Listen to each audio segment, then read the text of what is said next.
Oh, man, this is the kind of stuff that you would think would get more attention in your local news departments around Kansas City, but of course, it conveniently doesn't. Like, how about up in Lansing, where the school board rejected a resolution to comply with the U.S. Department of Education, reaffirming its opposition to racial discrimination and suggesting institutions that follow what is termed discriminatory practices risk losing federal funding. Lansing's like, we're going to skip out on that. We're going to pass. I don't think that's how it works. Dave Trabert's here on KCMO, Kansas Policy Institute. Dave, what happened here and how much risk is the Lansing School District going to be in because of this? Well, Pete, I think this is exhibit maybe 469 of why student outcomes won't change until adult behaviors change. We keep the system keeps putting political interests ahead of improving student outcomes. It is appalling that that the U.S. Department of Education even has to say stop discriminating, get back to education is bad enough. But then for four school board members to say, no, we won't comply with the federal decision, and we'll put millions of dollars at risk all over the state. Actually, if statewide we take in just the K-12 system takes in about $1 billion in federal funding. They're willing to risk loss of money in order to further a political agenda. It's just stunning. So you're saying that they could risk federal funding for other school districts in Kansas just by Lansing having this vote and having it go down the way they did? Well, it's probably not just Lansing. That's the problem. It just points a big bullseye on the state of Kansas, because we also found out that Johnson County Community College, we got an audio recording of one of their managers saying, we closed the office, but the work is going to continue. It's just painting a bullseye on Kansas. They're begging for audits to come, and I guarantee you they're going to find it in a lot of other school districts if they start looking. Okay, so let's go to Johnson County Community College.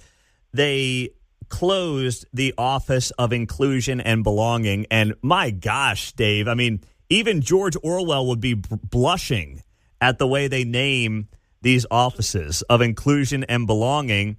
But what are they saying, and who's saying this, that they are going to continue the work of the office, but they're just closing the office itself? Yeah, that was one of the university's vice presidents, was assuring staff, don't worry, we closed the office, but the work will continue. The employees were not let go. They just slid them into some other division, I guess, but the work is going to continue. And of course, we want diversity and we want people to have equal opportunities and for everyone to be included. But that's not at all what the DEI initiatives are about.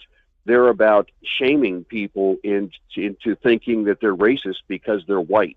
It's getting people wrapped up in social emotional learning, focusing more on feelings and how does this math problem make you feel?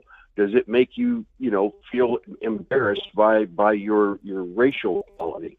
This is nonsense. It has nothing to do with improving outcomes. It's very deliberate.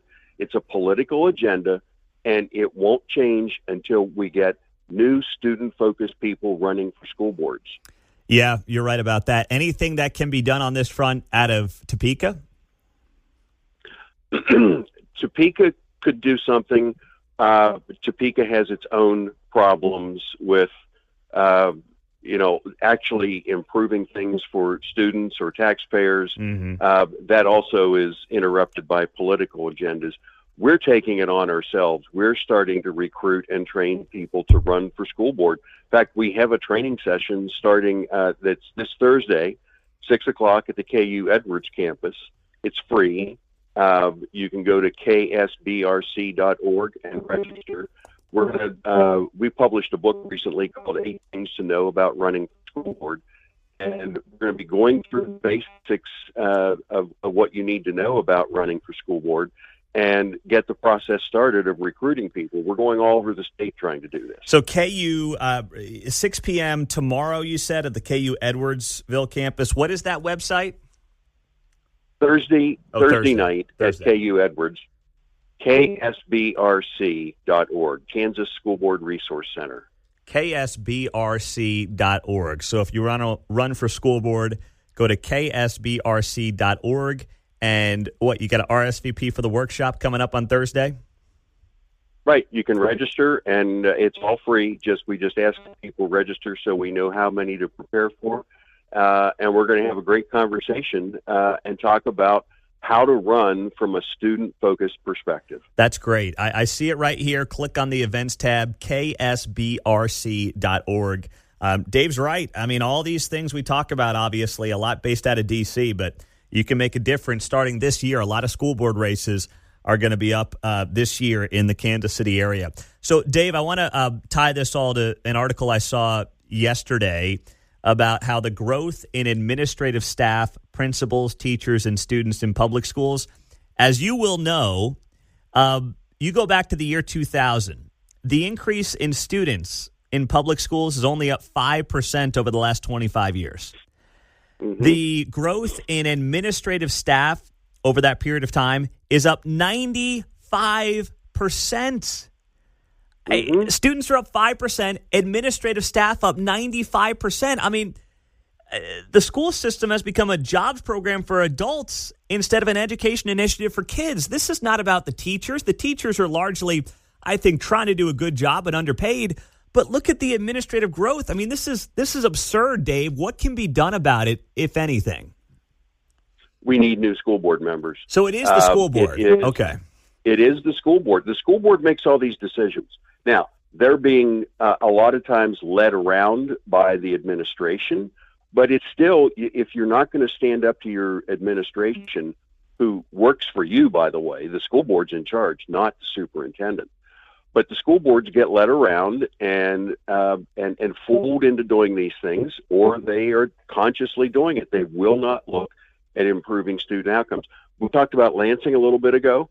Lansing just, I think 2 weeks ago, got a measure passed so that every month they will talk about improving student outcomes at the board meeting. That's probably the only district in Kansas that does that. Wow. It is. We must have new people running for school board who are focused solely on improving student outcomes. You're going to do, obviously they do a lot of other things, but everything has to run through a filter of how does this help or hinder improving student outcomes. We have more students reading below basic in Kansas than are proficient. Mm-hmm. It's getting worse, and it's not going to change until we have new board members come in and stand for students and represent their community. Well said. Dave Trabert on KCMO at the Kansas Policy Institute. If you want to run for school board and learn how to do it, go to ksbrc.org and then click on the events tab. KU Edwards campus coming up Thursday night at 6 p.m. Dave, thanks for the insight as always, my friend. We appreciate you being here. All right. Have a good day, Pete. You as well. Dave Trabert on KCMO 95.7 FM.